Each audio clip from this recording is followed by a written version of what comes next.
प्रिय दोस्तों, स्वागत है आपका एक बार फिर से स्वस्थ प्रोग्राम में। मैं आपकी दोस्त, आपकी होस्ट, जैसे आप जानते हैं, दर्शनी मनीषा बुद्धू, आपका स्वागत करती हूँ। आपने एक पीछे एपिसोड में इतने सारे प्रश्न भेजे थे कि हम पूरे नहीं पूछ पाए थे पनी जी से, आपसे माफ़ी चाहती हूँ। लेकिन इस बार आपके सारे फ्राग हम कोशिश करेंगे, फिर से प्रस्तुत करेंगे पनी जी के सामने। आपने ये हर हाल ही देखे होंगे, लेकिन आज भी फिर से कुछ बातें करेंगे। तो पन्नी जी, स्वागत है आपका। नमस्कार, कैसे हैं दर्शक? बहुत अच्छे पन्नी जी, आपका कैसे है? बहुत अच्छे हैं, आप ठीक हैं? बहुत अच्छे हैं पन्नी जी। आज सर्दी तो नहीं ना? नहीं, थोड़ा थोड़ा कम हो गया है पन्नी जी, थोड़ा सा है, थोड़ा थोड़ा कम हो गया चलो है। ठीक। जी पन्नी जी, ऐसे होता है कि मैंने माफ़ी तो मांग ली थी, लेकिन पता नहीं आज पूरे प्रश्न पूछ पाऊंगी या नहीं, लेकिन शुरुआत करूंगी। ठीक है। शुरुआत ऐसे है कि मैं भूल गई थी पिछले एपिसोड में पूछने के लिए, नवरात्रि के संबंध में भी कुछ फ्राग आए थे। तो ऐसे प्रश्न आए हैं कि नवरात्रि जैसे ऐंड होवे हैगा, काहे के हलंग जायला मूर्ति सरवावे, वारम सत्वदान दी मूर्ति से इम्प्लाट्स van सरवावे, मंदिर में क्यों हम स्थापना नहीं करवाते हैं उनका? क्योंकि नवरात्रि के समय हम पूजा करते हैं, माँ की पूजा अर्चन करते हैं। Dan kunnen we toch de moerti van Durga Mata en al de moertis dat we dan hebben gebeden, die dan toch ook in de mandir dan plaatsen. Waar moeten we per se gaan serveren? प्रश्न आपकी उचित हैं, बहुत अच्छी हैं।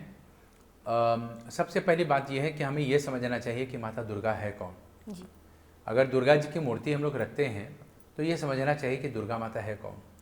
दुर्गा माता स्वयं प्रकृति की देवी है। प्रकृति माने नातुर, प्रकृति की देवी प्रकृति में ही रहे। यानी कि आजकल इस धरती पे जितना भी देखा जाए, हमारा शरीर, आपका शरीर, जो पेड़ पौधे हैं, ये मिट्टी हैं, ये आकाश, ये बादल, ये सब कुछ जो होते हैं ना, ये पर्दा है, ये जो कुछ भी है, ये सब पार्वती माता है, ये सब दुर्गा माता के ही रूप हैं।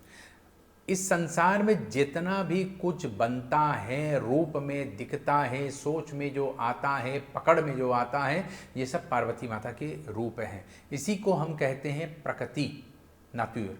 और यही प्रकृति जो है प्रकृति में ही वास करती हैं। यानी कि नातुर वर्त अनातुर तुरुख खैर, तो प्रकृति में ही वास करती हैं। इसलिए मूर्ति का निर्माण करके जल के द्वारा उसको समाधि, हम लोग गाड़ते नहीं हैं, उसे जल धारा को देते हैं, पानी में देते हैं, क्योंकि पानी में गल जाएगी, गल करके वो वर्षा बनेगी, वर्षा बन करके देश देश में लोगों के ऊपर अपने आशीर्वाद के रूप में बरसेगी और फिर जा करके सबका कल्याण होगी। तो मूर्ति को बनाकर और बनाने का जो है अनेक अनेक तरीका होते हैं। ऐसे धातुओं से, ऐसे वस्तुओं से बनाए कि उसको जल में डालते ही वो जल में गल जाए, और जल में जब गल जाता है तो वो सबका कल्याण भी करता है, क्योंकि वो वर्षा बन करके सबके ऊपर आशीर्वाद रूपी बनती हैं, बरसती हैं। ठीक इसी प्रकार से मूर्ति को अगर हम लोग घर में रख दें, ये भी हो सकता है, कहीं मंदिर में किसी को दे दो, तो इसका तात्पर्य ये होता है कि भगवती का जो है आवाहन करते हैं। आवाहन करने के बाद उसमें प्राण प्रतिष्ठा करते हैं।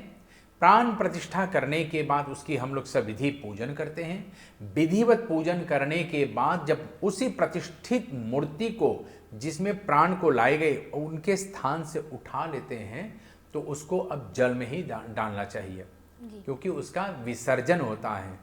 क्योंकि प्रतिष्ठा की हुई मूर्ति का जो है अगर आसन से उठा दिया जाएगा तो उसको खंडित माने जाते हैं। अच्छा।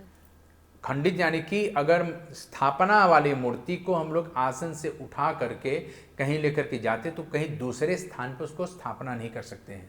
या तो एक चलित स्थापना है और एक अचलित स्थापना है। तो मूर्ति को जो है अगर हम लोग उठाएं तो वो अचलित स्थापना के माध्यम से वहाँ पर स्थापित हैं, और उसको हम लोग कहीं देव मंदिर में, कहीं मंदिर में, कहीं किसी के निवास स्थान पर उसको स्थापना करा दी, तो अगर एक बार उसके अंदर में प्राण को लाया जाता है और किसी के ऊपर सौंप दिया जाता है, तो उसका मतलब ये होता है कि रोज सुबह शाम उसके लिए कोई ना कोई को बैठना पड़ेगा। मूर्ति में एक बार प्राण प्रतिष्ठा हो गया तो उसमें यूं समझो भगवान 24 घंटा वास करता है। और जैसे इंसान को भूख प्यास आदि रखता है, नहलाना पड़ता है, ठीक उसी प्रकार से उस मूर्ति का जो है हमें ध्यान रखना चाहिए। तो सवेरे पूजा करके प्रसाद चढ़ाए, शाम को स्नान करा करके फिर प्रसाद चढ़ाए, भगवती को भोग लगावे, और फिर उसको जो है जाकर के स्तुति पाठ करे, पाठ करके उसको प्रसन्न करे, फिर भगवती को सुलावे, फिर भगवती को जगावे, फिर भगवती को नहलावे, नहलाने के बाद उसको अच्छे अच्छे कपड़े पहनावे, फिर उसको जो है जाकर के भोजन करावे, ये सब प्रक्रिया उस मूर्ति के साथ संबंधित हो जाता है, फरबंद हो जाएगा, ये मैं फरप्लेख दुन। तो इसमें जो है किसी के ऊपर ज़्यादा भार ना पड़े और समाज में सबका कल्याण हो, तो ऐसी मूर्ति से हम लोग स्थापना करते समय भगवती से कहते हैं नवारण युक्त, यानी कि नवरात्रि युक्तेन, जब तक नवरात्रि है इस नवरात्रि तक हम आपकी जो है इस विधि से पूजन पाठ करेंगे। तत् उपरांते जलह समाधिवेशः, आपको जो है जल में जो है प्रवेश करेंगे, आपको जो है समाधि के रूप में, समावर्तन के रूप में हम आपको जो है जल समाधि प्रदान करेंगे। तो ऐसी जो है इस मूर्ति को, इस प्रतिमा को जो है जल में विसर्जित करते हैं और जल में विसर्जन करके समस्त जन कल्याण के लिए वहाँ पर भगवती से प्रार्थना करते हैं कि आपकी यही प्रतिमा सबके ऊपर आशीर्वाद के रूप में फैलते रहें, बरसते रहें।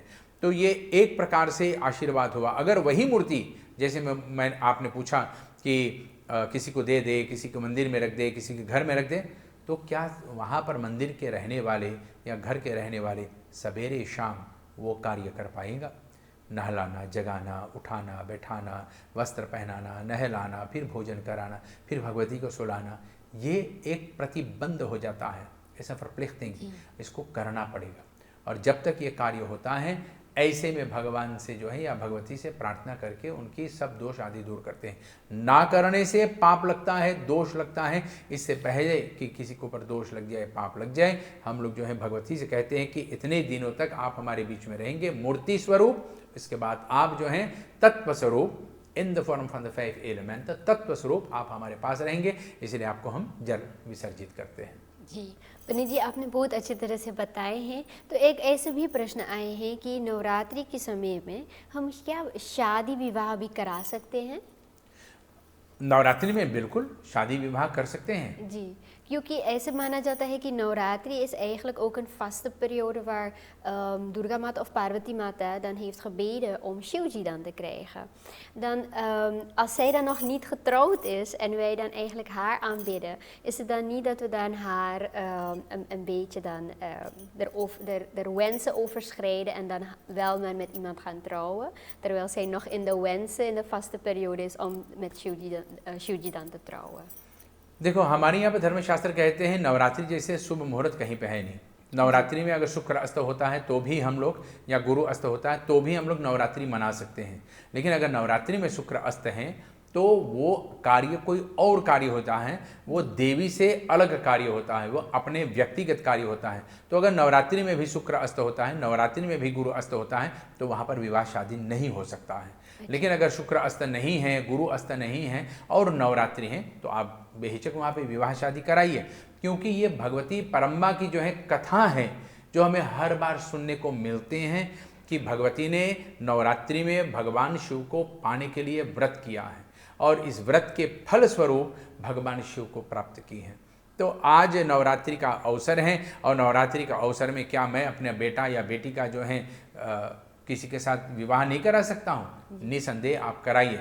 लेकिन अगर विवाह जो कार्य होता है ये व्यक्तिगत कार्य होता है, ये आत्म संबंधित, ये देवी देवताओं से अलग वाला कार्य है, ये संस्कार वाली कार्य है। इसमें अगर गुरु और शुक्र अस्त ना हो, हालांकि नवरात्र हो, गुरु और शुक्र अस्त ना हो, तो आप विवाह कराइए। लेकिन अगर नवरात्रि में भी गुरु अस्त होता है और शुक्र अस्त होता है तो वहाँ पर विवाह नहीं कराना चाहिए। अच्छा पंडित जी, हम भूलने से पहले हम देखना चाहते हैं कि हमने सारे प्रश्न पूछे हैं या नहीं।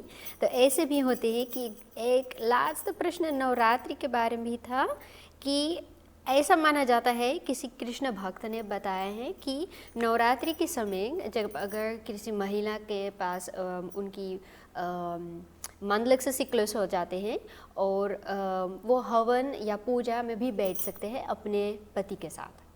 तो इतना क्या होता है पंडित जी, ये सही है या ये गलत माना जा सकता है? किसने बोला ये बात? कोई बता रहे हैं, अपने आप को कृष्ण भक्त है पंडित जी, तो पूछते हैं, ऐसे बताए जाते हैं कि उनका मानना है कि कृष्ण भक्त में और कृष्ण भक्ति में ये माना जाता है कि ये औरतें बैठ सकती हैं अपने पति के साथ, चाहे उनके मानलक से सिक्लो से है या नहीं है, वे बैठ सकती हैं। धर्मशास्त्र के मनुस्मृति में, याज्ञवल्क्य स्मृति में, भारद्वाज स्मृति में और याज्ञवल्क्य स्मृति में बताए गए हैं। यहाँ तक मनुस्मृति सबसे प्रधान है। मनुस्मृति के मनु महाराज की जो है जो विधान है उस विधान को जो है पालन करना चाहिए।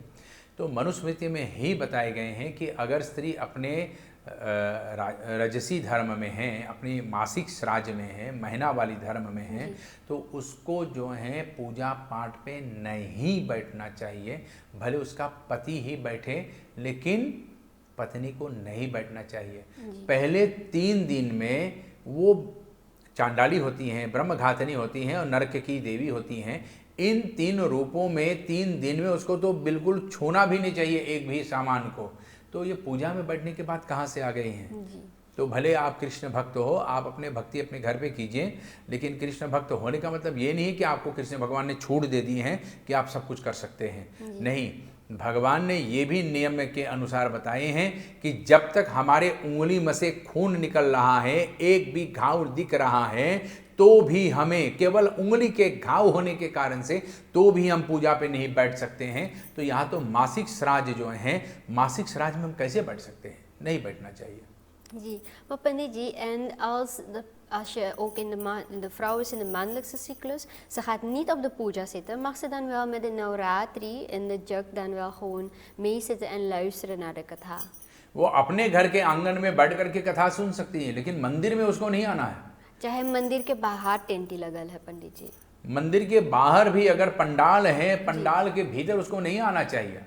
अच्छा। जहाँ तक मंदिर में जो है धर्म क्षेत्र हैं, वहाँ पर उस धर्म क्षेत्र पे उसे नहीं आना चाहिए। मासिक श्राद्ध वाले को मंदिर में प्रवेश नहीं, मंदिर के आंगन में भी प्रवेश नहीं, मंदिर के पंडाल में भी प्रवेश नहीं करना चाहिए। ये इसका विधान है।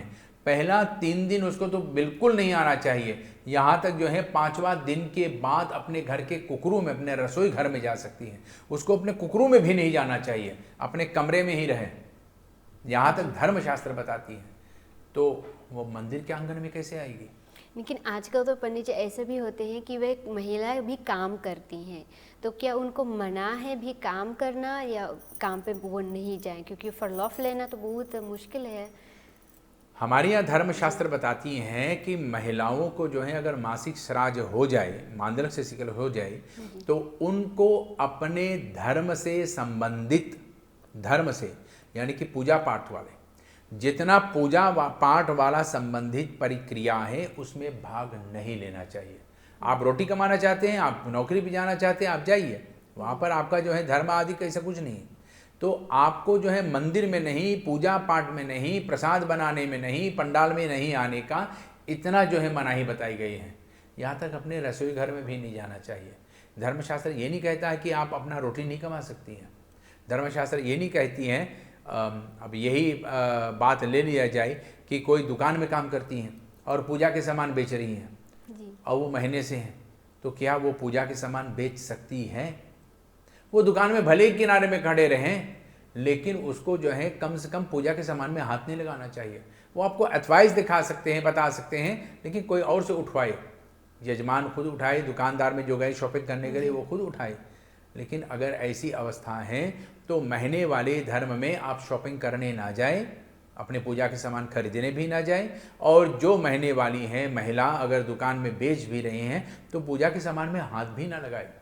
अच्छा पंडित जी, तो आपने ऐसी बात कह दी कि हमें बहुत अच्छा लगा है कि क्या हमें करना चाहिए, क्या नहीं करना चाहिए, is heel duidelijk. Want men zit ook met veel verschillende eigen meningen en ja, dan vindt men het is in de Sanatendharm dan zo, dus je moet het dan ook zo doen. We gaan het dan een beetje doorbreken. Pandit ji, dan eigenlijk een paar vragen die we ook hebben gehad. हमने पिछले बार भी कुछ फ्राख हमने पूछे थे शादी विवाह के बारे में, तो ऐसे है कि छकाई, हमने छकाई के बारे में बात किए थे।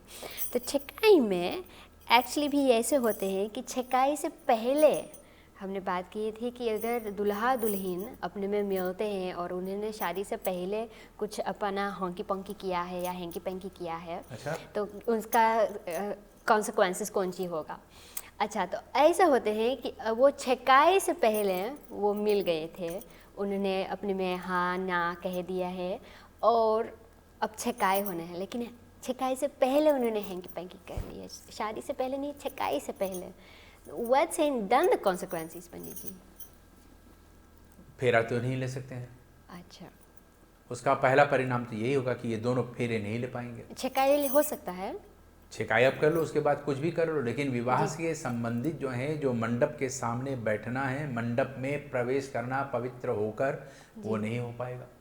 वहाँ पर फेरा भी नहीं ले पाएगा, और फेरा ना लेने के कारण से तो उसका जो है विवाह कैसे होगा।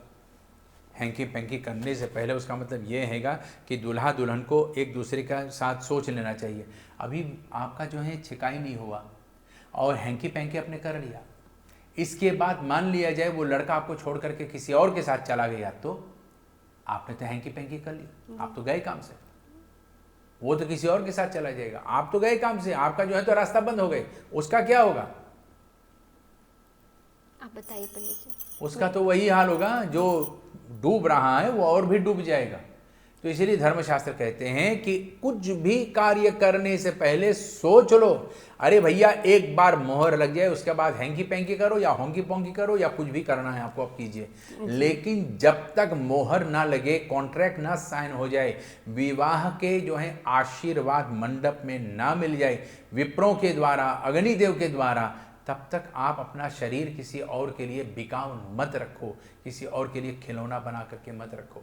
जी, en पंडित जी, kan chekai dus dan ook wel tijdens शुक्र-अष्ट gehouden worden? विवाह के संबंधित कोई भी कार्य शुक्र और गुरु अस्त के समय नहीं किया जा सकता। अगर गुरु अस्त हैं या शुक्र अस्त हैं तो ना ही छेकाई, ना ही वागदान, ना ही मंडप प्रवेश, ना ही स्तंभ आरोपण और ना ही लावा, ये सब कार्य हो ही नहीं सकता। विवाह तो एकदम दूर की बात। शुक्र अस्त में, गुरु अस्त में विवाह बिल्कुल नहीं करना चाहिए। तो यहाँ पर जो अगर प्रश्न आ जाता है कि अब छेकाई कर ले शुक्र अस्त में, ऐसा कोई भी शुभ कार्य नहीं करना है, कोई भी ऐसा मांगलिक कार्य नहीं करना है जो गुरु और शुक्र अस्त हो। तो भले वो मंदिर हो, भले वो किसी के घर में हो, भले वो यज्ञ मैदान क्यों ना हो। जी पंडित जी, हमने बात कर ली है उस चीज़ के बारे में जो हैंकी पैंकी होते हैं। तो माना जाता है, पूछा जाता है कि आजकल तो होते हैं बैचलर पार्टी। तो ये बैचलर पार्टी होती है कि ये दुल्हा अपने दोस्तों के साथ वो अपना बैचलरहुड मनाते हैं, दुल्हन अपने दोस्तों के साथ वो भी अपना बैचलरहुड मनाती। तो ये कितना ऐसा है कि बैचलर पार्टी हमें हिंदू सनातन धर्म में हमें कैसे बनाना चाहिए, या ये होते हैं हमारे सनातन धर्म में कि हमें बैचलर पार्टी मनाना चाहिए, या कि ये वेस्टर्न का ये नया ट्रेंड है? भाई, ये संसार की जो है एक नया देन है आज के लोगों के, नौजवानों को, जिसमें हमारे नौजवान भटक रहे हैं, डूब रहे हैं, नरक की ओर बढ़ रहे हैं। ये बैचलर पार्टी आदि कुछ नहीं होता है। इसका नाम केवल रखा गया है कि आज विवाह से जो है आपकी गृहस्थी में जाने से पहले जो है आपका एक दिन का छुट्टी है, आप जो चाहे कर लो। यहाँ पर जो है मेहंदी का रस्म होता है, अपने घर में देवी देवताओं से प्रार्थना करते हैं कि हमारा आने वाले जीवन जो है ठीक से बीते, भगवान से आशीर्वाद लेते हैं।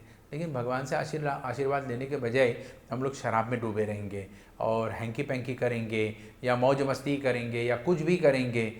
तो क्या ये बैचलर पार्टी हमें विवाह के लिए अनुमति देता है? अरे, जो विवाह से पहले अपना नहीं हो सकता वो किसी और को क्या होगा? जो विवाह से पहले अपने आप को किसी और को दे देता है वो आपका क्या होगा?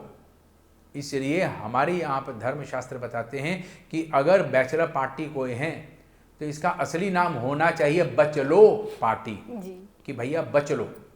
बच लो मतलब अपने आप को, अपना इज्जत बचा लो, अपने आप को संभाल लो, अपने आप को जो है उसके योग्य बना लो। इसी को कहते बचलो पार्टी।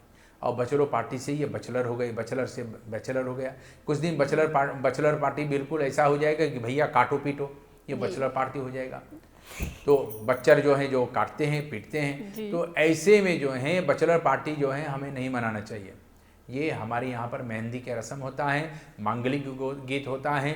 अब दुल्हन के अंदर में जो है गौरी का स्वरूप होता है, दूल्हे के अंदर में जो है नारायण का जो है बटू रूप होता है। और ऐसे में जो है इन दूसरों को जो है एक दूसरे के योग्य बनने का जो है प्रयत्न करते हैं। तो ये बैचलर पार्टी जो है आजकल जो है कॉमर्शियल हो गए हैं, और क्या दुल्हन के लिए क्या दूल्हा के लिए, ये दुनिया को जो है और डुबाने के लिए, हमारे हिंदू सनातन धर्म को और क्षति पहुंचाने के लिए एक और जो है तरीका लोगों को मिल गए हैं कि सनातन धर्म को जो है और जो है खाटे में डाल सके। तो ऐसे हमारे धर्मशास्त्र में कोई भी पार्टी नहीं बताए गए हैं। अगर पार्टी हैं तो केवल अपने घर के लोगों के साथ, जिसको हम लोग मटमंगरा कहते हैं, भतवान जिसको आजकल लोग कहते हैं, और इस भतवान में जो है अपने घर के लोगों के साथ आनंदित होकर के मंगल गीत को गाते हुए, देवी देवताओं को याद करते हुए, सबके आशीर्वाद को प्राप्त करते हुए ऐसे कार्यों को हम लोग करते हैं। ये बचलो पार्टी है, बैचलर पार्टी नहीं है। अच्छा पंडित जी, आपने बहुत अच्छी तरह से बताई है। पंडित जी, तो ऐसे होते हैं जैसे आप हमने बात की है शादी विवाह के बारे में, तो शादी विवाह जब होते हैं तो हम निमंत्रण देते हैं, तो निमंत्रण पे भगवान जी के छापा होते हैं। खास करके कुछ ज़्यादा लोगों भी होते हैं कि दूसरा छापा खबर करते हैं, लेकिन कुछ ऐसे होते हैं कि वे भगवान जी के छापा खबर करते हैं। तो आपने पहले बताया है कि हमें क्या क्या करना है, lekin tot hoe ver mag ik plaatjes van goden gebruiken?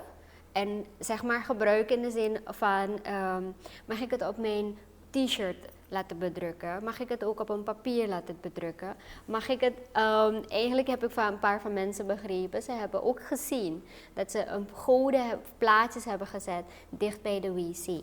शौचालय के दरवाजे पे उन्होंने भगवान जी का एक चित्र धरा है, और नीचे डोरमैट पे नमस्ते वो लिखते हैं। तो हम डोरमैट पे अपना गोर पोंछ के भीतर जाते हैं। लेकिन hoe ver is dit wel dat we het mogen gebruiken of kunnen gebruiken? Ram पंडित जी, राम राम राम, ये तो घोर कलयुग है। घोर कलयुग इसी को कहते हैं। अपने शौचालय के आसपास में भगवान का एक दिया तक नहीं होना चाहिए, छापा तक नहीं होना चाहिए। तो यहाँ तक भगवान का चित्र लगाते हैं, ये तो घोर नरक है, घोर पाप है। जिस जो लगाता है वो तो नरक जाएगा ही। जी जी, ठीक। और दूसरा जो है, अपने पैर को पोंछने के लिए उस पर है वो डोरमैट जो होते हैं उस पर नमस्ते आदि लिखते हैं। ये तो नमस्ते जो है हमारे वेद मंत्रों का जो है एक अंग है, मंत्र का जो है एक हिस्सा है। तो उस पर भी अगर हम पैर पोंछे तो ये तो अपराध हो जाएगा, ये पाप है, ये नहीं करना चाहिए। और यहाँ तक जो है जो भगवान का चित्र रखते हैं, छापा रखते हैं, ये नहीं करना चाहिए। इन्विटेशन कार्ड पे जो है, निमंत्रण पत्र पे भगवान का छापा होता है, चित्र होता है। चलो ये ठीक है, इस चित्र को जो है हम लोग जल में डाल देंगे तो ठीक है, लेकिन अगर जल में नहीं डालते हैं, कचरे में डाल देते हैं तो अपराध हो जाता है। तो अक्सर मैं क्या करता हूँ, मैं तो इस चित्र को निकाल करके अपने पुस्तक में जो है जहाँ पर पढ़ता हूँ वहीं पर रख देता हूँ, एक स्मृति चिन्ह बना करके, यादगार बना करके, तो कि इससे हमें याद रहेगा कि मैं यहाँ पर इस पन्ने पर रुका हूँ, तो वहाँ पर ये एक स्मृति चिन्ह, एगो बुक लेखर बन जाता है, तो वहाँ पर ये पड़ा रहता है। लेकिन बहुत ज़्यादा हो जाने के कारण से कहाँ कहाँ रखेंगे जी। तो इसलिए हमारे धर्मशास्त्र भी बताते हैं कि अगर आपके पास ऐसे चित्र हैं जो निमंत्रण पत्र से प्राप्त हैं, तो उस निमंत्रण पत्र से जो है भगवान का उस चित्र को अलग कर ले, उसको जल में डाल दे, बाकी आप भरे कचरे में डाल दो। लेकिन भगवान का जो वो चित्र हैं उस चित्र को निकाल करके अपने किसी भी पुस्तक में रख लो, या अपने घर के किसी पूजा के स्थान पर रख लो। और ज़्यादा हो जाए कि आप सोचे कि अब यहाँ पर और बिल्कुल नहीं रखा जा सकेगा, हमारे पास इतना पुस्तक है नहीं कि और जो है इसको पुस्तक में स्मृति चिन्ह बना करके रखा जा सके, तो वहाँ पर इसका उपाय ढूंढ लो, उस चित्र को निकाल करके जल विसर्जित कर दो, जल में डाल दो। जी। जहाँ तक प्रश्न आता है कि लोग अपने कपड़े पे भगवान का जो है चिन्ह लगा करके रहते हैं, तो इस बात से सावधान हो जाए कि कपड़े पर अगर भगवान का चिन्ह होता है तो उस चिन्ह से अपने आप को बचाएं, उस चिन्ह को कपड़े में ना रखें, क्योंकि ऐसे कपड़े अगर कचरे में भी पड़ गए या तो कहीं कीचड़ में भी पड़ गए तो उसमें भी दोष हो जाता है। और इसको हम पानी में भी बखूबी डाल नहीं सकते हैं कि पानी में डालेंगे कि ठीक से पानी में बह जाएगा इत्यादि। तो हमें इस सब बातों से जो है ध्यान रखना चाहिए। और जहाँ पर डोरमैट पे और जी, अभी और बाकी है, अभी और बाकी है पंडित। अभी और बाकी है जी।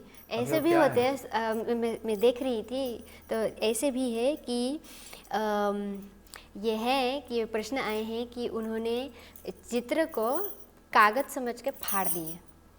तो उन्होंने कितना पाप किए पंडित जी कि उन्होंने भगवान जी के चित्र को कागज़ समझ के फाड़ दिए और डस्टबिन में भी फेंक दिए हैं।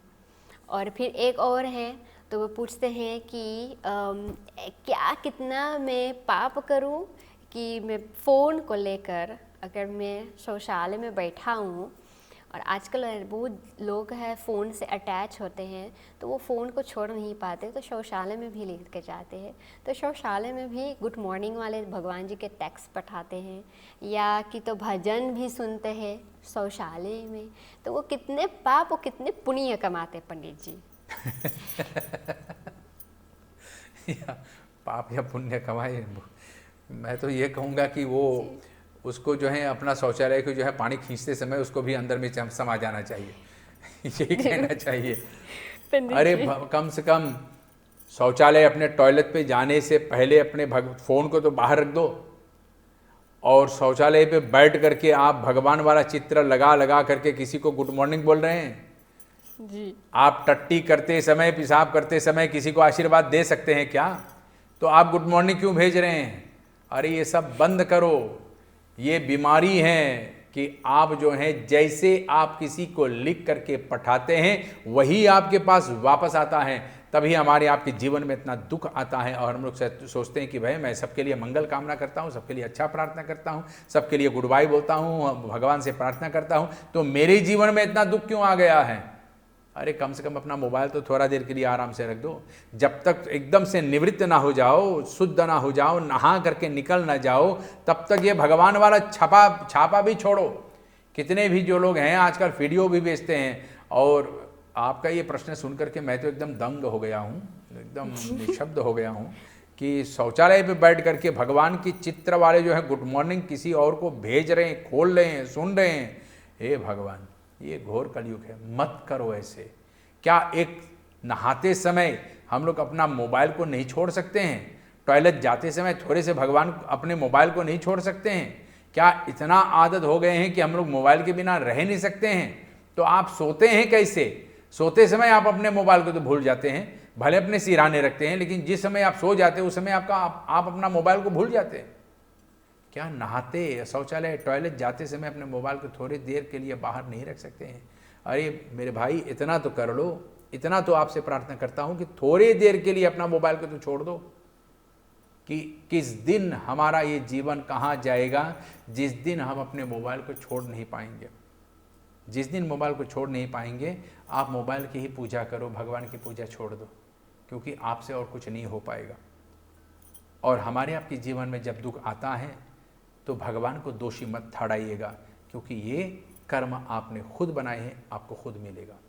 जी पंडित जी, तो ऐसा भी है कि शायद थोड़ा ऑफ फिन से चल जाएगा, विवाह शादी में फिर से ये ऐसा आया है प्रश्न कि देखा जाता है कि अगर शादी विवाह होते हैं तो आगे फॉर वेलकमिंग में, स्वागत में, तो वो कुछ मूर्ति धरते हैं, और शायद ज़्यादातर गणेश भगवान जी की या विष्णु भगवान जी की, लेकिन वे हैं ऐसे ही कि वे झुके हुए हैं और वो प्रणाम करते हुए मूर्ति के समान आगे धरते हैं. In hoeverre is het zo dat het wel mag? Is het gunstig om Ganesh भगवान जी से मूर्ति voorin bij verwelkoming te zetten? नहीं करना चाहिए, ये भगवान का अपमान है. जी. भगवान की मूर्ति पूजन के लिए, उनकी पूजा करने के लिए, ना कि भगवान हमारा स्वागत करे, हमारी आपका जो है स्वागत करे. अगर भगवान का कोई भी ऐसा चित्र बना है जिसमें भगवान हाथ जोड़ करके हमें आपको नमस्कार कर रहे हैं, नमस्कार के मुद्रा में मैं भगवान को देख रहा हूँ और भगवान झुके हुए हैं, और हम वहाँ पे जाते हैं, हम अंदर प्रवेश कर जाते हैं, भगवान को प्रणाम तक नहीं करते, लेकिन वह प्रणाम के मुद्रा में भगवान वहाँ खड़ा है, ये भगवान का अपमान है. अपमान जनित इस कार्य को ना करे. जो भगवान की इस अपमान वाली मुद्राओं को जो हैं, इस मूर्तियों की ऐसी चित्र को, ऐसी चिन्हों को अपने द्वार पे रखते हैं, वो भगवान का अपमान कर रहे हैं. वो यज्ञ नहीं कर रहे हैं, वो विवाह नहीं कर रहे हैं, वो शुरू में अपमान कर रहे हैं, और इसका परिणाम बड़ा ही भयंकर होता है. इसका दंड भोगना पड़ेगा, उस व्यक्ति को इसका दंड भोगना अवश्य होता है. जब धर्मशास्त्र ने ही बोल दिया अवश्यमेव भुक्तेन कृतं कर्मं शुभाशुभम नाक्षीयते कर्म अपि कोटिकल्पशतैरपि, कि बिना भोगे कोई काम मिटेगा नहीं, कोई पाप मिटेगा नहीं, तो इसका परिणाम कितना भयंकर होगा उस व्यक्ति के लिए। इसलिए ऐसा ना करें। अगर वास्तव में आपको किसी को स्वागत करना है तो किसी को खड़ा कर दो कि भाई मैं द्वार पे हूं, मैं आपका स्वागत करता हूं, आप आइए अंदर, मैं आपको अंदर लेकर के चलता हूं, आप आए हैं, मैं आपको स्वागत करता हूं, लेकिन हमारे देवी देवता को मत खड़ा कीजिए, क्योंकि ये भगवान का अपमान है। पंडित जी, maar als ik gewoon alleen een Ganesh भगवान जी की मूर्ति आगे हम धरhebben, maar सर झुकाए वाला नहीं, gewoon de normale waar hij dan met de shank en alle dingetjes daar in zijn handen dan wat hij vaker houdt, dat gewoon een normale Ganesh भगवान जी मूर्ति, mag ik dat wel bij de verwelkoming अपने द्वार पर भगवान का जो है चतुर्भुज वाला, 4 हाथ वाला, शंख चक्र गदा पद्म ये सब हैं और आशीर्वाद वाला मुद्रा में है भगवान जी। हाँ, तो ऐसे मूर्ति का आप रख सकते हैं, लेकिन जहां पर भगवान हाथ जोड़कर खड़े हैं ये नहीं जी। क्योंकि भगवान हमारा स्वागत नहीं, हमें भगवान का स्वागत करना चाहिए। और भगवान आशीर्वाद दे रहे कि हम लोग आए हैं, तो आशीर्वाद वाला जो है मूर्ति हम लोग वहां पर रखे, इसमें दोष नहीं है। इसमें जो है हमें नतमस्तक होना है, हमें झुक करके भगवान को प्रणाम करना है, ये हम कर सकते हैं। इसलिए जो है वहां पर भगवान को प्रणाम करने के लिए हम वहां पर तैयार हैं, लेकिन भगवान हमें प्रणाम करे, हमारा स्वागत करे, ये नहीं हो सकता। En het hoeft niet per se, panditji, dan te zijn dat het dan bij een huwelijk de moerti van Bhagwanji dan is, met het gebogen hoofd.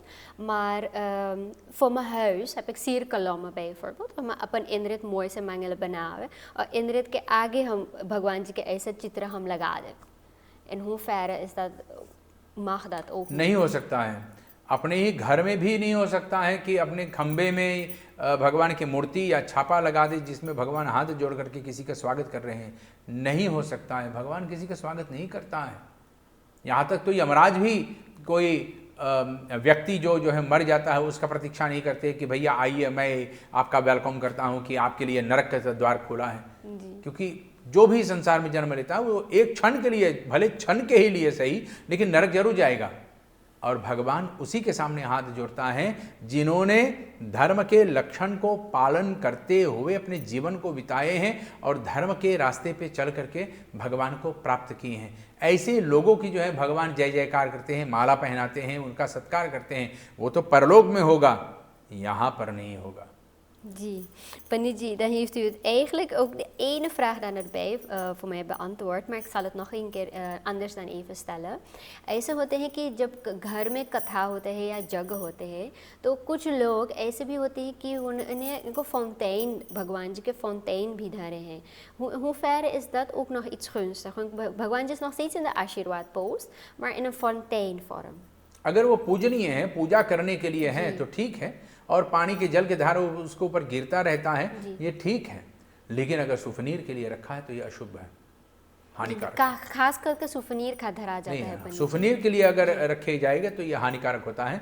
पूजन के लिए रखा जाए तो चलो ठीक हैगा, क्योंकि ऐसे में जो है फाउंटेन वाला मूर्ति अगर कोई होता है तो भगवान शिव का जो है जिसकी जटा से जो है गंगा की धारा निकलता है, या तो एक जल की धारा जो है केवल शिवलिंग के ऊपर गिरता है। ऐसा जो है प्रतिमा बताई गई हैं धर्मशास्त्र में कि ये 2 केवल हो सकता है, बाकी के ऊपर नहीं होना चाहिए। अच्छा, dus केवल शिव जी के ऊपर हो सकते हैं या शिवलिंग पे हो सकता है? बिल्कुल, बाकी के ऊपर नहीं। Pandit ji, dan is het eigenlijk daar ook wel een andere vraag. Als ik dan een mandir thuis heb gemaakt, of als ik dan een moerti van Bhagwanji in huis heb gezet, maar mandir eigenlijk बनाए के धरल है, maar mensen zijn bijvoorbeeld naar Nederland vertrokken, maar mandir is in huis, कुछ ना हुआ है वहाँ पे।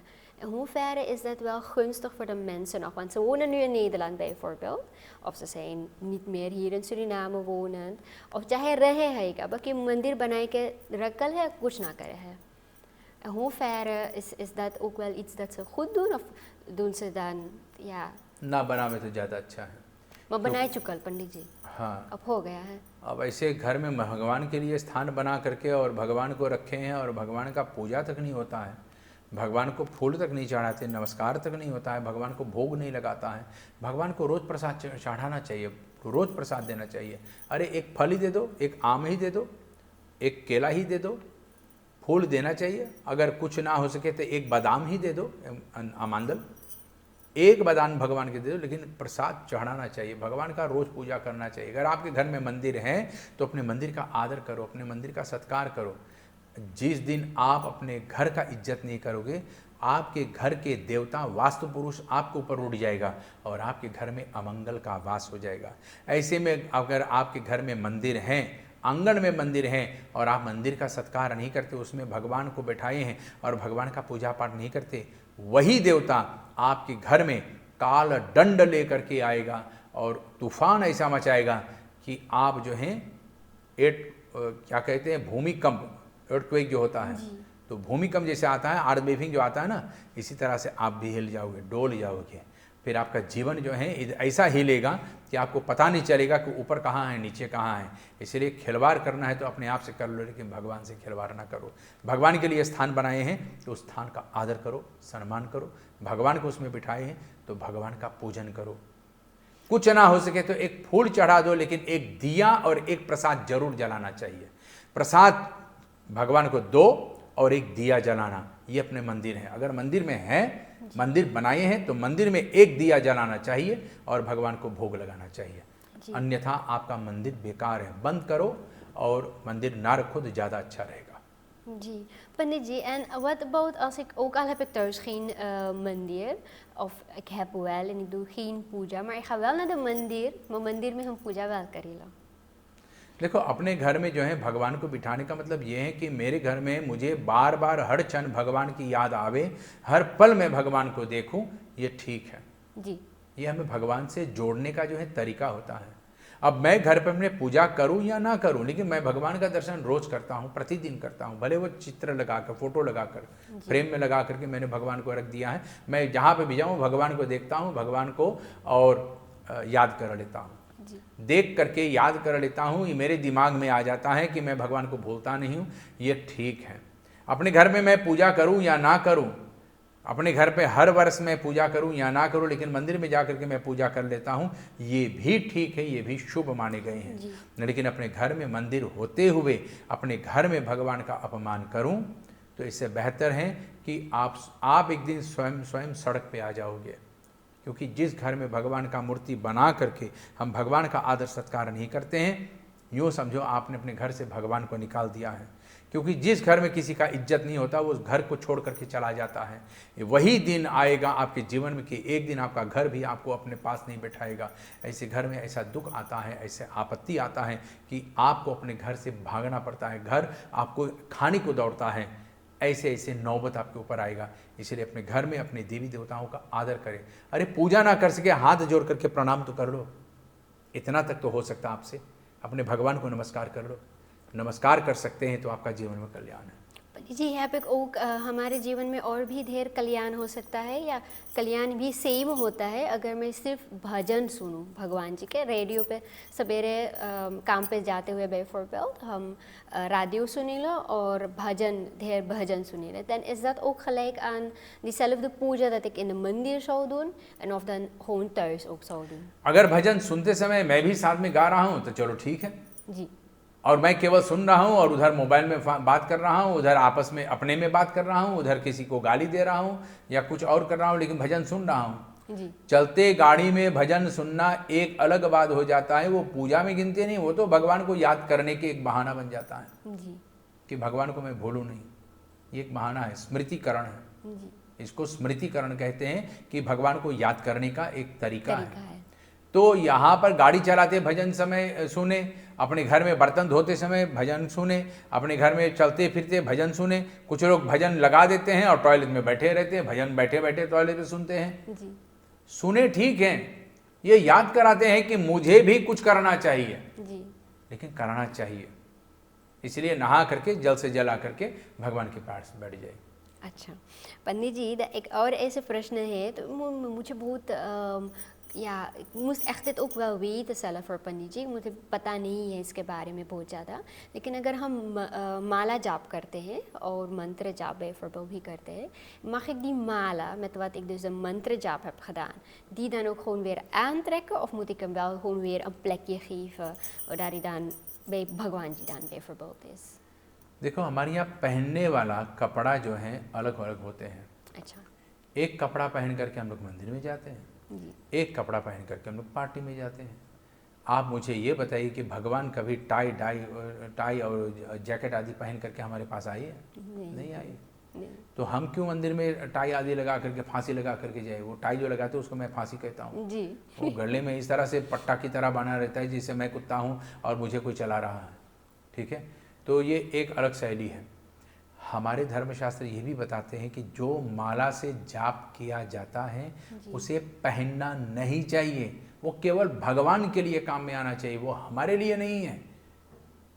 हमारे शरीर से जो है जब तक मल और मूत्र निकलेगा, टट्टी पेशाब निकलेगा, तब तक वो माला पहने हुए जाप में काम नहीं आएगा। अच्छा, पहने वाला माला दूसरा होता है और जाप करने वाला माला दूसरा होना चाहिए। होता है। अच्छा पंडित जी। और भले वो हाथ में पहने या गले में पहने, जो माला से जाप करते हैं वो अपने शरीर पे नहीं धारण करना चाहिए, उसे भगवान के सामने ही रखना चाहिए, वो भी गोमुखी में। गोमुखी मतलब उसके झोली में, झोली के साथ भगवान के सामने रख देना चाहिए कि इससे मैं भगवान के जाप ही करता हूँ, भगवान का भजन ही करता हूँ, अपने गले में नहीं पहनता हूँ। जो पहने हुए माला से जाप करता है उसका इसका अपराध तो लगेगा, दोष लगेगा। और जितना भी मैंने मंत्र आदि जाप की हैं वो मंत्र का जितना जो है असर होता है पुण्य में, उसका दुगना पाप हमारे ऊपर आकर के बैठ जाता है। शरीर से पाप निकलता है, वही पाप दुगना होकर के फिर से शरीर में आकर के बैठ जाता है अगर वही माला को मैं फिर से धारण कर लूँ।